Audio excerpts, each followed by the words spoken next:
Hello and welcome back to my YouTube channel. दोस्तों, जितने भी आईटीआई के स्टूडेंट हैं, सप्लीमेंट्री वाले, बहुत बड़ी खुशखबरी आप लोगों के लिए डिजिटी ने दे दी है। जितने छात्र हैं, आप लोगों के लिए खास करके सप्लीमेंट्री जिनकी परीक्षा हो रही है या फिर होने वाली है, या फिर आप लोग का हॉल टिकट आ गया है या नहीं भी आया है, या फिर आप लोगों ने परीक्षा का पेमेंट कर दिया है या फिर नहीं भी किया है, तो इसके लिए जो है डिजिटी आप लोग को बता दिया कि बोली है कि सभी स्टूडेंट पास हो जाएंगे बिना परीक्षा के। तो ये इतनी बड़ी अपडेट जो आप लोगों को मिली है, खुशखबरी, ये कैसे होगी, आप लोग शॉक्ड भी हो सकते हैं कि आखिर अभी परीक्षाएं चल रही हैं तो बिना परीक्षा के स्टूडेंट को पास कैसे किया गया है।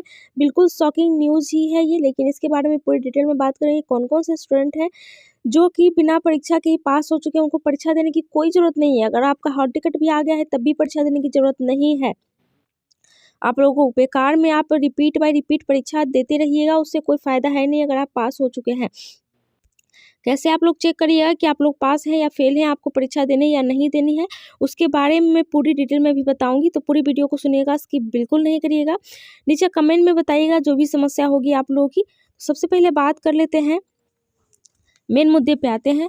सबसे पहले जितने भी स्टूडेंट हैं, आप लोग चैनल को जल्दी से सब्सक्राइब कर लीजिए और बेल आइकन को भी प्रेस कर लीजिए, ताकि ऐसी वीडियो आपको मिलेंगी, पल पल की खबर आपको मेरे चैनल के माध्यम से हमेशा मिलती रहेंगी। कोई भी समस्या है उसको लेकर के पहली पॉइंट मैं आप लोगों को बता देती हूँ कि डिजिटी ने साफ साफ ये बोला है कि देखिए, अभी जो एग्ज़ाम चल रही हैं आप लोग को पता है, उसमें से पहली बात तो मैं आप लोगों को बता दूं कि हॉल टिकट बहुत से स्टूडेंट का नहीं आया है, ठीक है। तो आप लोग को टेंशन नहीं लेना है, ठीक है। अगर आप परीक्षा देना चाहते हैं तो आप लोग का हॉल टिकट जो है वो सभी का आएगा, अगर आपने पेमेंट किया है, नहीं किया है तब भी, ठीक है। इसके ऊपर मैं बाद में बात करूंगी। पहले ये बात कर लेते हैं कि आखिर स्टूडेंट कैसे पास हो गए हैं, जो जो कि फेल थे और पास हो गए, ठीक है। डिजिटी ने साफ साफ बोला है कि जितने स्टूडेंट के ग्रेवेंस के लिए बचे हुए थे, ठीक है, बहुत से स्टूडेंट का रिजल्ट अपडेट होना बचा हुआ था, नहीं हो पाया था, ग्रेवेंस के लिए बचे हुए थे, ठीक है, उसको फिर से एक बार अपडेट किया गया है, ठीक है। थोड़ा सा लेट हो गया है क्योंकि स्टूडेंट की परीक्षा स्टार्ट हो चुकी है, ठीक है। इसके पहले ही डिजिटी को कर देना चाहिए था, लेकिन ये फाइनल डिसीजन जो है वो डिजिटी का बहुत ही थोड़ा सा लेट लिया गया, लेकिन फिर भी बहुत अच्छी अपडेट है आप लोगों के लिए कि ग्रेवेंस फिर से एक बार अपडेट किया गया है स्टूडेंट के लिए, और स्टूडेंट पास हो चुके हैं। जी हाँ, बहुत सारे स्टूडेंट, अधिकतर स्टूडेंट को फिर से पास कर दिया गया है। तो उन स्टूडेंट को आप लोग को परीक्षा नहीं देनी है। सबसे पहले आपको क्या करना है, ठीक है, आपको अपना रिजल्ट चेक करना है। अगर आप लोग पास हैं, ठीक है, रिजल्ट जाके चेक करिए। जहाँ जहाँ आप फेल थे, चाहे प्रैक्टिकल में फेल हो, चाहे आप ईडी में फेल हो, ठीक है, किसी भी सब्जेक्ट में आपका -1 हो या 0 हो, कोई भी ऐसी समस्या हो, उसमें आपका आप देख लीजिए कि आपका अपडेट हो गया है, फिर आपको परीक्षा नहीं देनी। डिजिटी ने साफ साफ बोला है कि अगर आप पास हो चुके हैं, ठीक है, तो आप लोगों को चाहे आपका हॉल टिकट भी आ गया हो, चाहे आपने पेमेंट भी कर दिया है, कुछ भी आप कर दिए हैं, लेकिन आपको परीक्षा नहीं देनी है। एक बार आप अपने अपने आईटीआई सेंटर से कांटेक्ट कर लीजिए, ठीक है, अपने टीचर प्रिंसिपल से आप कांटेक्ट कर लीजिए, उनसे संपर्क कर लीजिए और अपना रिजल्ट उनको दिखाइए कि सर मैं पास हो गया हूँ, ठीक है। आप उनसे भी पूछ सकते हैं, तो फिर क्या मैं परीक्षा दूँ, उनसे एक बार पूछ लीजिएगा, आपको संतुष्टि मिल जाएगा, ठीक है। परीक्षा देने से कोई फ़ायदा नहीं है। परीक्षा अगर नहीं आप दीजिएगा तो ऐसा नहीं है कि आपको -1 आ जाएगा, ठीक है, 0 आ जाएगा, ठीक है। इस तरीके से आपको फेल तो किया जाएगा ना, इसमें तो फेल आपको किया जाएगा, लेकिन आप उसके पहले ऑलरेडी पास हैं, फिर इसमें आपको पास होने की ज़रूरत नहीं है। एक ही एग्ज़ाम में आप दो बार पास नहीं हो सकते।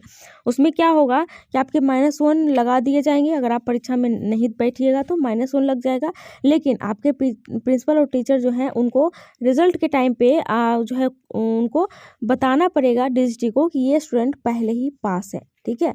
तो उनको आप लोग एक बार जानकारी दे के करिएगा सारा कुछ अपने प्रिंसिपल टीचर को, जहां आपने एडमिशन लिया है, ठीक है। वहाँ पे आपको बताना है कि सर मैं पास हो गया हूँ, तो मुझे फिर से परीक्षा नहीं देनी है। वो लोग ज़रूर बोलेंगे कि बिल्कुल भी आपको परीक्षा नहीं देनी है, एक ही परीक्षा बार बार नहीं देनी है।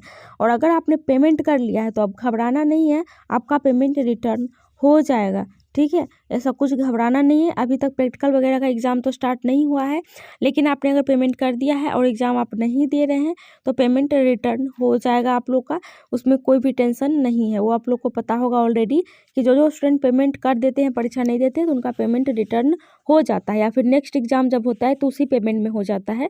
डिजिटी जो है आप लोग के पैसे नहीं रखने वाली है। तो ये इतनी बड़ी अपडेट है जिसके लिए आप लोग खुश हो सकते हैं। परीक्षा आप लोग को नहीं देना पड़ेगा। जल्दी जल्दी से जाके जहाँ से आप लोग अपना अपना रिजल्ट चेक करते हैं वहाँ से जाके रिजल्ट चेक करिए। काफ़ी स्टूडेंट का 50 से 60% स्टूडेंट का फिर से रिजल्ट अपडेट किया गया है, ठीक है। और बिना परीक्षा के आप लोग पास हो चुके हैं। देखिए DGT ने साफ साफ बोला है हम 80% स्टूडेंट को पास करेंगे, तो उसमें से कुछ स्टूडेंट को तो बिना परीक्षा के ही पास DGT कर रही है, ठीक है। मुझे ऐसा लगता है कि 80% का DGT ने बोला है, तो उसमें से मुझे लगता है 20% स्टूडेंट को बिना परीक्षा के ही DGT पास कर रही है। उसके बाद जो बच गए हैं स्टूडेंट उनको एग्ज़ाम देना है, ठीक है। एग्ज़ाम देने के बाद आप लोगों को 100% पास किया जाएगा। जब इस बार जो है ग्रेवेंस दे करके राइज एंड ग्रेवेंस कर करके स्टूडेंट को पास किया जा रहा है, तो आप समझ सकते हैं ये एग्ज़ाम देने के बाद आप लोग को ऑलरेडी पास किया जाएगा। लेकिन हाँ, आप लोग पहले से ही भ्रम में मत रहिएगा कि DGT तो पास कर ही देगी, तो हम लोग को क्वेश्चन सॉल्व करने की ज़रूरत नहीं। ऐसा कुछ नहीं है, अगर क्वेश्चन सॉल्व नहीं करिएगा तो पास नहीं होइएगा। देखिए DGT भी कितना हेल्प करेगी, 2, 4 मैक्सिमम 5 से 6 नंबर दे करके आप लोगों को पास कर देगी, ठीक है। अगर आप 2, 4, 5, 6 नंबर से फेल हैं तो उसमें से बढ़ा देंगी, क्योंकि 2, 4, 5 नंबर बढ़ा करके आप लोगों को पास किया जा सकता है, ठीक है। उससे ज़्यादा अगर आपके मान लीजिए 10 नंबर, 15 नंबर, 20 नंबर से यदि आप फेल हैं तो फिर इतनी ज़्यादा नंबर DGT को भी देना अलाउ नहीं रहता है, और इतने नंबर दे करके आपको पास नहीं करेगी। इसलिए आप पूरी कोशिश करिएगा, अगर आप एग्ज़ाम देने जा रहे हैं पूरी कोशिश करिएगा कि ज़्यादा से ज़्यादा आप क्वेश्चन सॉल्व कर सके, ठीक है। ज़्यादा से ज़्यादा क्वेश्चन सॉल्व कर सकें। नेगेटिव मार्क्स तो है नहीं कि आप क्वेश्चन सॉल्व करिएगा गलत हो जाएगा, ऐसा कुछ नहीं है। आप सही क्वेश्चन पहले सॉल्व करिए, जितना में आप 100% श्योर हैं, ठीक है, उसको पहले आप सॉल्व कर लीजिए। उसके बाद अगर आपके पास टाइम बचा हुआ है जिसमें कि आप 100% श्योर नहीं हैं, हो सकता है थोड़े कम भी श्योर हों कि भाई ये सही है कि नहीं है, ठीक है, फिर भी उसको आप सॉल्व करके आ जाइए, ठीक है। नेगेटिव मार्क्स नहीं है कि कोई टेंशन होगा आप लोग को, ठीक है। पहले 100% श्योर वाला सॉल्व कर लीजिए, फिर जो जिसमें आप कंफ्यूज कर रहे हैं उसको आप एक बार ध्यान से देखिए, उसको भी सॉल्व कर लीजिए। ऐसा नहीं कि कंफ्यूज कर रहे हैं तो उसको सॉल्व ही नहीं करना है, ठीक है। इस तरीके से क्वेश्चन सॉल्व करके आइए, और मान लीजिए कि 100 क्वेश्चन है तो 100 क्वेश्चन में कम से कम 70 क्वेश्चन सॉल्व करके आइए आप लोग, ठीक है, ताकि आप लोग पास हो सके। 70 में मान लीजिए कि 10 क्वेश्चन गलत भी हो जाते फिर भी 60 क्वेश्चन आपका सही हो जाएगा, तो पास आप लोग हो जाएगा, जिसमें कोई टेंशन नहीं है। और बिना परीक्षा के DGT ने पास करने का डिसीजन ले लिया है, तो आप लोग जल्दी से जाके चेक करिए अपना अपना रिजल्ट, और कमेंट में बताइएगा कि आप लोग पास हुए हैं या नहीं हुए हैं, ठीक है। अगर पास हो चुके हैं तो परीक्षा कोई ज़रूरत नहीं है देने की, बार बार परीक्षा मत दीजिए आप लोग, एक ही चीज़ को बार बार देने की ज़रूरत नहीं है। उसके लिए दूसरी पढ़ाई करिए, उसमें परीक्षा दीजिएगा तो ठीक है। ITI में बार बार परीक्षा देने की ज़रूरत आप लोग को नहीं है। तो यही अपडेट था जो कि आप लोग के साथ शेयर करना था। वीडियो पसंद आए तो लाइक कर दीजिए, चैनल को सब्सक्राइब, बेल आइकन को प्रेस कर लीजिएगा। चलिए इतना ही, थैंक यू।